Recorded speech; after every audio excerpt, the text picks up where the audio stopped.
जी next है question number 6। Last question इस exercise का, और इसमें उसने दोनों पॉइंट्स का कहा है कि मिनिमम पॉइंट भी मालूम करें और मैक्सिमम पॉइंट भी मालूम करें। तो बिल्कुल सिंपल सा क्वेश्चन है।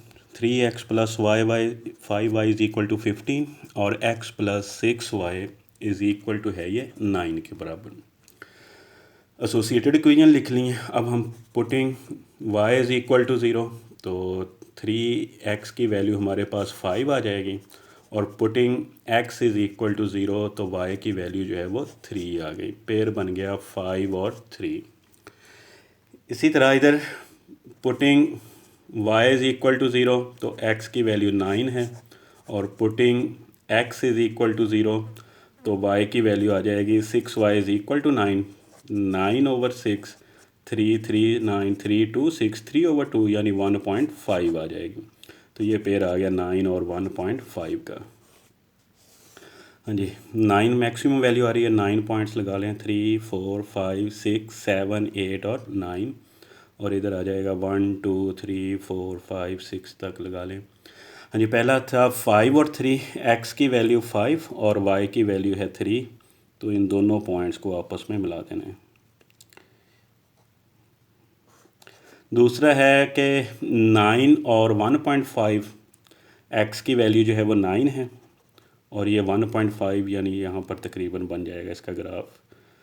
तो ये आ जाएगा कि हाँ जी 1.5 यानी 1 के और 2 के दरमियान में ये पॉइंट्स आ जाने हैं। तो इसको इधर मिला दें, बिल्कुल स्ट्रेट लाइन के साथ मिलाना है इसको।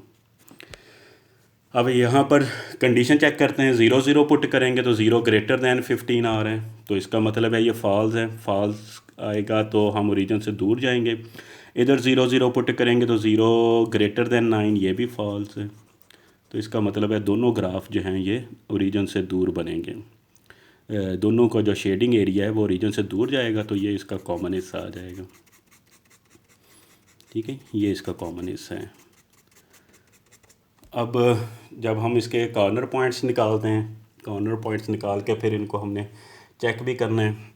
तो कॉर्नर एक तो यही कॉर्नर पॉइंट आ जाएगा, एक ये वाला आ जाएगा, और एक ये आ रहा है जिसको हमने, जहाँ पर लाइनें एक दूसरे को इंटरसेक्ट कर रही हैं, ये कॉर्नर पॉइंट हमने मालूम करने हैं। तो उसके लिए हम क्या करेंगे, दोनों इक्वेशंस को सॉल्व करते हैं। दूसरी इक्वेशन को 3 से मल्टीप्लाई कर लें। पहली है 3x plus 5y is equal to 15। इस दूसरी जो इक्वेशन है ये वाली, इसको हमने 3 से मल्टीप्लाई करके फिर लिखना है ताकि x के कोएफिशिएंट एक जैसे हो जाएं। 3x 18y और is equal to 27। Minus minus minus cancel हो गए, तो -18 में से 15 माइनस 13 आ जाएगा, और 27 में से 15 माइनस करें तो ये आ जाएगा -12। 13 उधर जाकर डिवाइड हो जाएगा, तो y is equal to 12 over 13 के आ गया। ये जो y की वैल्यू है ये पुट कर दें इक्वेशन 1 में या 2 में। तो इसको 1 में पुट करें, ठीक है, या 2 में पुट कर लें। 2 में पुट करें x प्लस 6 और y की जगह पर 12 ओवर 13 इज़ इक्वल टू 9। तो ये आ जाएगा 72 over 13 is equal to 9। 9 minus 72 over 13, तो ये आ गया 13। 13 को 9 से 117 माइनस 72, तो x की वैल्यू जो है वो आ जाएगी 7 में से 2 निकालेंगे 5, 47 ओवर हाँ जी 45 ओवर आ जाएगा 13। तो ये वाला कॉर्नर पॉइंट आ गया 45 ओवर 13 और 12 ओवर 13 आ जाएगा। अब हमने फंक्शन को चेक करना है, मिनिमम और मैक्सिमम दोनों वैल्यूज़ फाइंड करनी है। तो पहले मैं कॉर्नर पॉइंट्स लिखता हूँ कौन कौन से आ गए। तो कॉर्नर पॉइंट्स आए हैं 1 2 3। एक तो आ जाएगा 0 और 3, एक आ गया 9 और 0, और एक ये वाले जो अभी हमने सॉल्व किए हैं 45 ओवर 13 और 12 ओवर 13। हाँ जी, अब हमने फंक्शन जो गिवन है वो चेक करते हैं। सारे values z into x y लिख के 3x प्लस वाई, तो 3x की जगह पे 0, और पहला पॉइंट हम चेक कर रहे हैं 0 और 3, तो y की जगह पे 3 आ जाएगा। तो ये आ गया हमारे पास 3 ही आंसर आ जाएगा। नेक्स्ट जो है वो 9 और 0 है। 9 और 0, तो 3 इंटू 9 प्लस 0 आ जाएगा, तो ये वैल्यू आ गई 27। नेक्स्ट जो कॉर्नर पॉइंट है वो है 45/13 और 12/13। तो ये आ गया 3x की जगह पर 45/13 और प्लस y की जगह पर आ जाएगा 12/13।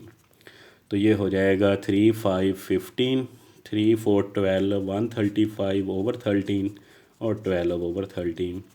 147/13 हो जाएगा।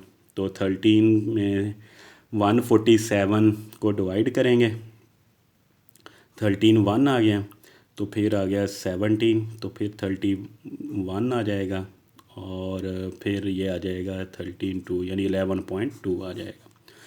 अब हम देखते हैं, उसने दोनों पूछे थे हमसे कि मिनिमम पॉइंट और मैक्सिमम पॉइंट। तो मिनिमम आंसर जो है वो आया है 0 और 3 पर। 0 और 3 हमारा मिनिमम हो जाएगा। मैक्सिमम 27 ये आ गया 9 और 0 पर।